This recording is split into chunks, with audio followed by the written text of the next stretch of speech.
अस्सलाम वालेकुम नाज़रीन, आपका मेज़बान मोहम्मद रिजवान आजिज़ आपके सामने हाजिर और बात करें फैसलाबाद के हवाले से। तो फैसलाबाद में जो नामालूम डेड बॉडीज़ हैं उनके मिलने का सिलसिला जो है वो थम नहीं सका है। आज से कुछ दिन पहले थाना फैक्ट्री एरिया के इलाके में 65 साल बुजुर्ग की एक डेड बॉडी मिली थी, जिसे पुलिस ने लावारिस जानते हुए दफना दिया था और अपनी मुद्दत में उसका मुकदमा दर्ज किया था, जिसका अब पहचान हो चुकी है कि वो 65 साल बुजुर्ग जुल्फकार था, जिसे एक नौसरबाज ने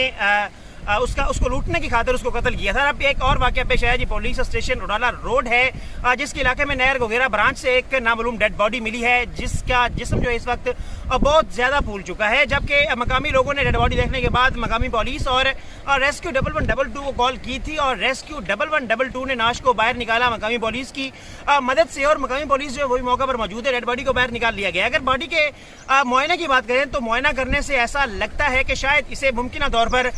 कत्ल किया गया था और कत्ल करने के बाद इसे नहर बोर्द किया गया, क्योंकि उसके बाल जो सर के हैं वो मुकम्मल तौर पर काट दिए गए थे, भवें काट दी गई थी और दाढ़ी को मुकम्मल तौर पर काट दिया गया था। और उसके बाद इसको काफी ज्यादा टॉर्चर का निशाना बनाया जाता रहा है मुमकिन तौर पर, और सर के ऊपर बहुत ज्यादा घाव के गहरे घाव जो है उनके निशानात भी इस वक्त मौजूद हैं। डेड बॉडी के फूल जाने के बावजूद वो निशानात अभी तक जिस्म के ऊपर मौजूद हैं, जिनसे ये जाहिर होता है कि शायद उसे मुमकिन तौर पर कत्ल किया गया। अगर मुकामी पुलिस की बात करें तो उनका ये कहना है कि इससे सबसे पहले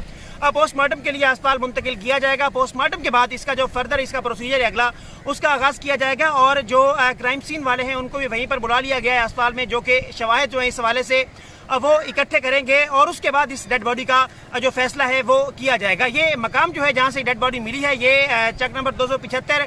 362 और 363 गाफबे का संगम है। यहाँ पर तीनों देहात की बॉडीज जो है बाउंड्रीज जो हैं वो मिलती हैं, और यहीं पर अड्डा गोनी जाल है जहां पर ये डेड बॉडी इस वक्त मौजूद है, और यहां से इसको निकाला गया है और अब निकाल के पुलिस ने अपने हैंड ओवर कर ली है बॉडी और इसे अस्पताल मुंतकिल कर दिया जाएगा थोड़ी देर के बाद, और उसके बाद मुमकिन तौर पर इसे भी लावारिस जानते हुए यहाँ के किसी मकामी कब्रिस्तान में दफन कर दिया।